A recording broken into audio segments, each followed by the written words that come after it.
السلام علیکم ورحمۃ اللہ وبرکاتہ۔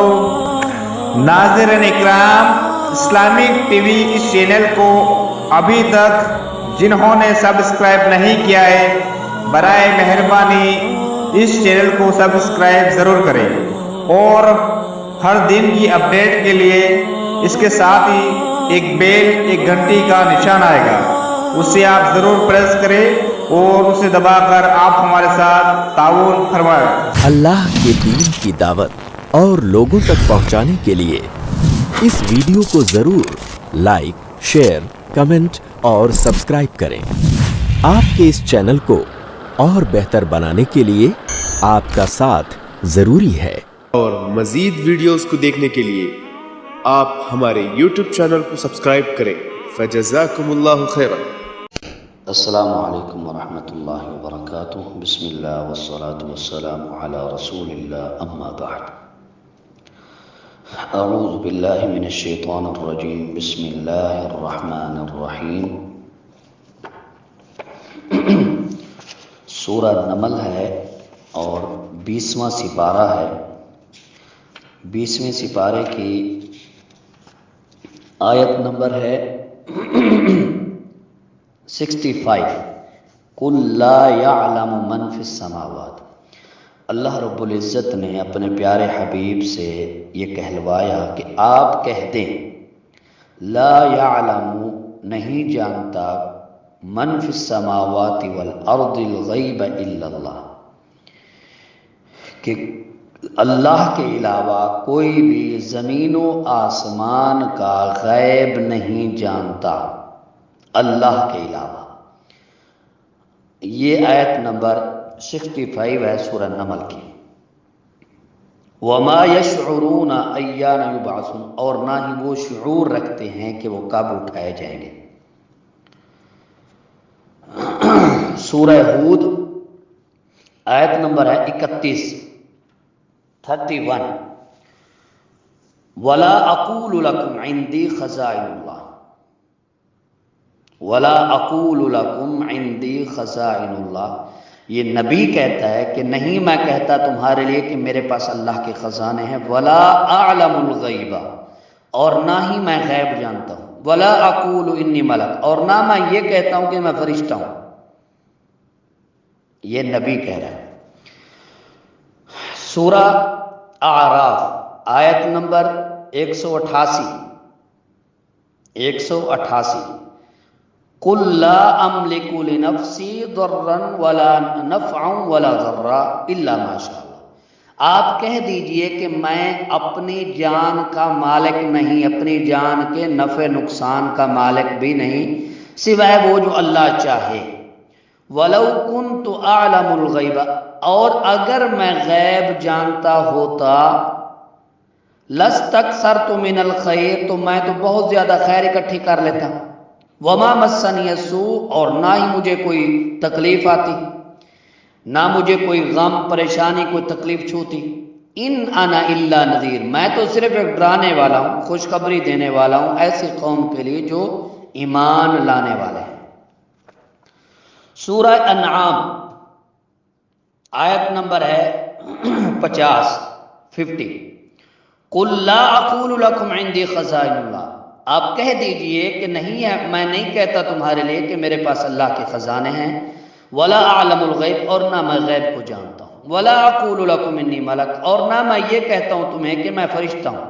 إِنْ أَتَّبِعُ إِلَّا مَا يُوحَىٰ إِلَيَّ، میں تو صرف جو میری طرف وحی کی جاتی ہے میں اس کی پیروی کرتا ہوں۔ یہ قرآن کی آیات ہے جس میں اللہ رب العزت نے اپنے نبی سے کہلوایا کہ آپ کہہ دیں کہ میں غیب نہیں جانتا۔ اب اس میں باقی کون سی شک رہ جاتا ہے؟ اختلاف تب ختم ہو جاتا ہے جس کے بارے میں جھگڑا ہو وہ خود ہی وضاحت کر دے۔ مثلا ایک گروہ کہتا ہے اللہ کے رسول صلی اللہ علیہ وسلم غیب جانتے تھے، اور دوسرا گروہ کہتا ہے کہ اللہ کے رسول صلی اللہ علیہ وسلم غیب نہیں جانتے تھے، غیب کا علم صرف اللہ کے پاس ہے۔ دو جماعتیں بن گئیں، دو گروہ بن گئے، دونوں میں جھگڑا ہو گیا۔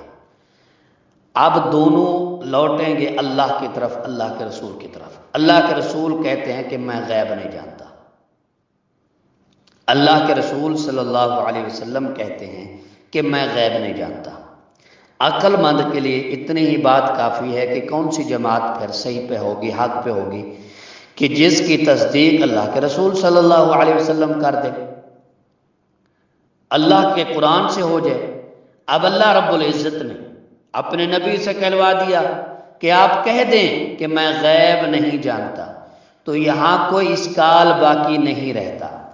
ہاں آگے دوسرا مسئلہ یہ ہے، ایک بندہ ڈٹا ہوا ہے کہ نہیں جی یہ ایسے ہی ہے۔ اب جس کے بارے میں کہہ رہے ہیں، جیسے قرآن میں آیات ہیں اللہ تعالیٰ نے، اب جو لوگوں کا عقیدہ ہے کہ اللہ کے نبی صلی اللہ علیہ وسلم بشر نہیں ہیں، نور ہیں، قرآن میں ایک نہیں کئی آیات موجود ہیں جن میں صاف ہے کہ نبی نور نہیں تھے، نبی بشر تھے، نبی بشر تھے، اور نبی خود کہتے ہیں کہ میں بشر ہوں۔ تو نہ ماننے والے تب بھی کہتے ہیں نہیں ہم نہیں مانتے کہ نبی بشر تھے، نبی نور تھے۔ اب قرآن کہتا ہے نبی بشر تھے، وہ کہتے ہیں ہم نہیں مانتے نبی نور ہے۔ نبی علیہ السلام نے کہا میں بشر ہوں، نور نہیں ہوں، تو وہ کہتے ہیں نہیں آپ نور تھے۔ اب ان کے منوانے کا کیا طریقہ ہے؟ عقل مند کے لیے اشارہ ہی کافی ہوتا ہے، بے وقوفوں کے لیے دلیلوں کے انبار بھی آ جائیں تو وہ انہیں کافی نہیں ہوتے۔ کسی بچے نے ماں سے کہہ دیا کہ اماں میں نے شرط لگائی ہے 1000 روپے کی کہ کوا کالا سفید ہے، کوا سفید ہوتا ہے جس کو ہم کہتے ہیں کہ کان چٹا ہے پنجابی زبان میں، کوا سفید ہے۔ اس نے کہا بیٹا پھر تو تم ہار گئے، کیونکہ کوا تو کالا ہوتا ہے سفید نہیں ہوتا، تم تو ہار گئے۔ تو اس نے اپنی ماں سے کہا، کہتا کیسے ہار گئی؟ میں جب مانوں گا ہی نہیں تو پھر ہاروں گا کیسے؟ تو یہ بات یہی ہے، اگر کوئی بندہ ضد کو چھوڑ کر قرآن کریم کو ہدایت کا سبب سمجھ کر، ہدایت کا ذریعہ مان کر، ہدایت کا منبع و مصدر مان کر قرآن کریم کو پڑھتا ہے تو پھر قرآن اس کے لیے ہدایت کا سبب بنتا ہے۔ ایسے لوگ انہوں نے قرآن کو نہیں پڑھا ہوتا، انہوں نے صرف سنا ہوتا ہے، اور جو سنا ہوتا ہے اس پہ بھی انہیں پکا کیا ہوتا ہے، یعنی مہر لگی ہوتی ہے کہ نہیں یہ یہی ہے۔ قرآن میں آپ 101 آیت بھی ان کو دکھا دیں، وہ کہیں گے نہیں میرا مولوی صاحب جھوٹا تو نہیں ہے نا، میرے مولوی صاحب نے جو بتایا وہ غلط تو نہیں ہے نا۔ تو ایسی بات بالکل نہیں ہے۔ تو یہ قرآن کی آیات تھی جس میں نبی علیہ السلام نے خود کہا کہ ولا اعلم الغیب، میں غیب نہیں جانتا۔ یہ مضارع وحد متکلم کا صیغہ ہے، جو سمجھنے والے ہیں ان کے لیے میں نے پہلی بات کہی ہے اشارہ ہی کافی ہوتا ہے۔ تو جو ضد پیڑے ہوئے ہیں تو ان کے لیے آپ پورا قرآن بھی کھول دیں تو ان کے لیے ناکافی ہوگا، ان کو قائل کرنے کے لیے۔ قائل کرنا ہمارا مقصد نہیں ہے، ہمارا مقصد ہے ان علیک الا البلاغ، ہم ان تک حق ہم نے پہنچا دیا۔ اب کوئی مانے گا تو اس کی مرضی، نہیں مانے گا تو اس پہ وبال ہوگا۔ ان علیک الا البلاغ، ہمارے اوپر صرف یہ ہے کہ ہم حق کی دعوت پہنچا دیں۔ السلام علیکم ورحمۃ اللہ۔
السلام علیکم ورحمۃ اللہ وبرکاتہ۔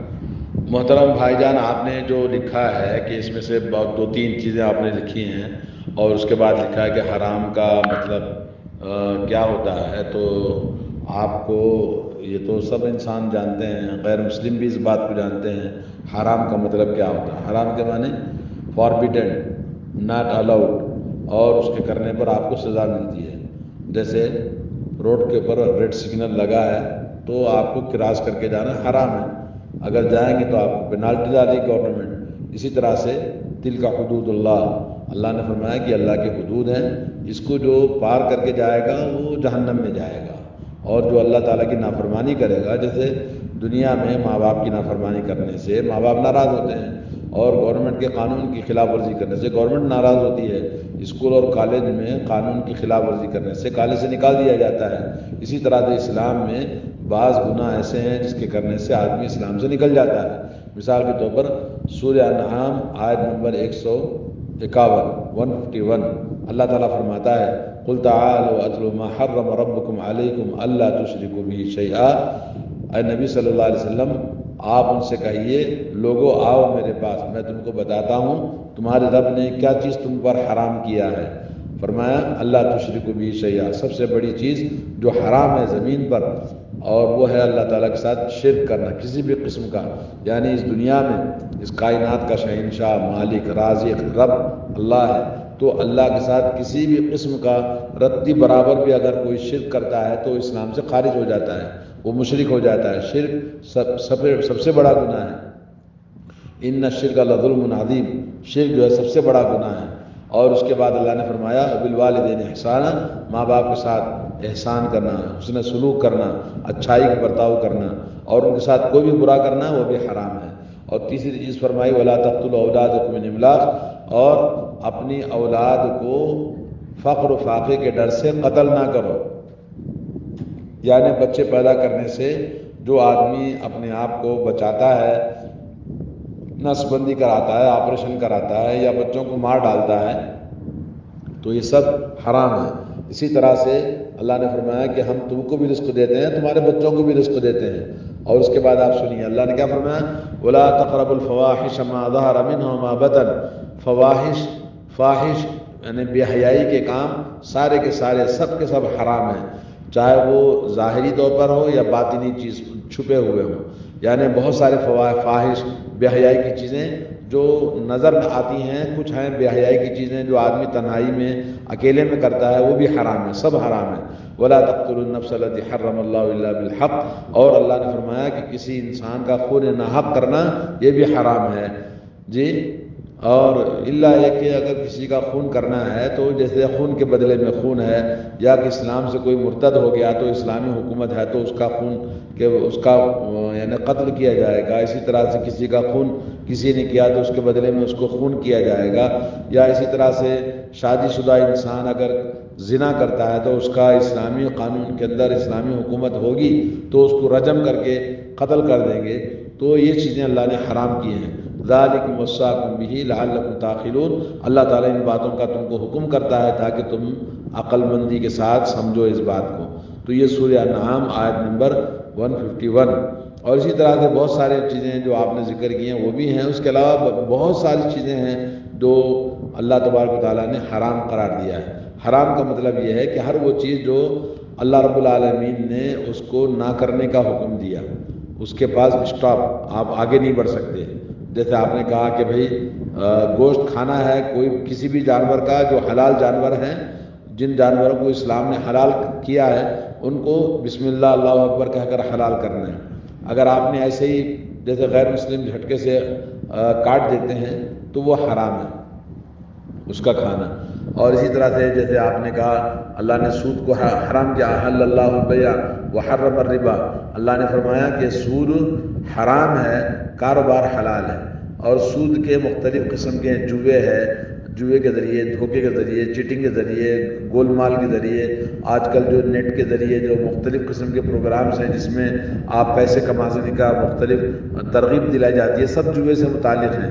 تو اسی طرح سے بہت سارے حرام چیزیں ہیں جن کی بڑی لمبی فہرست ہے، اور یہ سب کبیرہ گناہ ہیں. ان کو کیا بولتے ہیں؟ کبیرہ گناہ.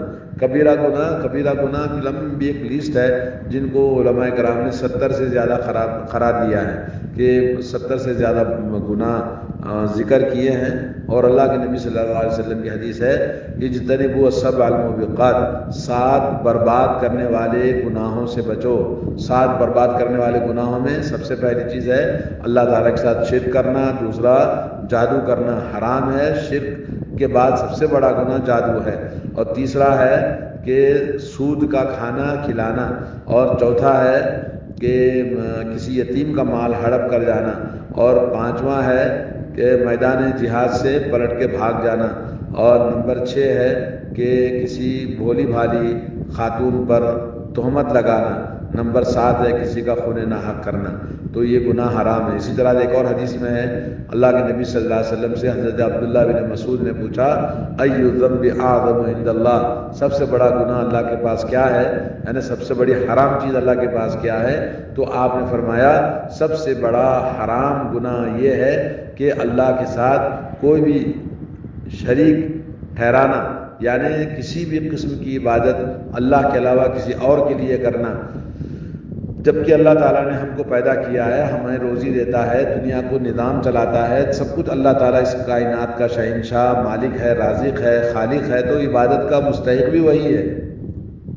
اور دوسری چیز اس کے بعد سب سے بڑا گناہ کیا ہے؟ تو آپ نے فرمایا ماں باپ کی نافرمانی کرنا. ماں باپ کو قرآن میں اللہ نے کہا اف تک نہیں کہنا چاہیے، اور ان کے ساتھ جب بات کریں تو آگے سر جھکا کے عزت کے ساتھ بات کرنا، اکڑ کے بات نہیں کرنا، اور ان کی اطاعت کرنا اور ان کی خدمت کرنا. اگرچہ کہ ماں باپ کافر ہوں، مشرک ہوں، لیکن ان کی بات ان کے ساتھ احسان کرنے کا حکم دیا ہے. اور اس کے بعد پوچھا سب سے بڑا گناہ کیا ہے تیسرا؟ تو فرمایا سب سے بڑا گناہ اپنے پڑوس کی عورت کے ساتھ زنا کرنا. زنا کرنا کیونکہ یہ حرام ہے، بہت بڑا گناہ ہے. انہ فاحشۃ ومقتا، کہا یہ بہت ہی بے حیائی کا کام اور بہت ہی گندا ناپسندیدہ کام ہے، کوئی بھی انسان اس کو پسند نہیں کرتا ہے. اور لیکن پڑوس کی عورت کے ساتھ زنا کرنا، کہا یہ دوسرے 10 عورتوں کے ساتھ زنا کرنے کے برابر گناہ ہے. اور حرام چیزوں میں جیسے اللہ نے فرمایا والسارق والسارقۃ فاقطعوا ایدیہما جزاء بما کسبا نکالا من اللہ واللہ عزیز حکیم، کہ چوری کرنے والا مرد چوری کرنے والی عورت کا ہاتھ کاٹ دیا جائے، اور یہ ان کے لیے بدلہ ہے ان کے گناہ کا. تو اس طرح سے یہ بھی حرام ہے. تو یہ سب بڑے بڑے گناہ ہیں، کبیرہ گناہ جن کو کہتے ہیں، جن کے کرنے سے آدمی کو دنیا میں بھی آخرت میں بھی اللہ تعالیٰ سزا دیتا ہے. تو یہ حرام چیزیں ہیں. اور بعض گناہ ایسے ہیں جن کو دنیا ہی میں اللہ تعالیٰ نے اس کا کفارہ یعنی اس کی سزا رکھی ہے، جیسے کسی پر ناحق تہمت لگانا، زنا کرنا، اور اسی طرح سے کوئی آدمی کسی کا مال چوری کرتا ہے.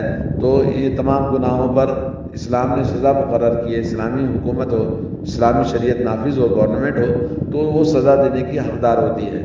جی یہ سب بہت سارے اور بھی حرام کام ہیں جن کی لمبی لسٹ ہے. تو انشاءاللہ تھوڑا سا آپ پڑھنے کی، جانکاری کرنے کی، قرآن و سنت کو پڑھنے کی کوشش کریں تو آپ کو بہت ساری چیزیں ملیں گی. السلام علیکم.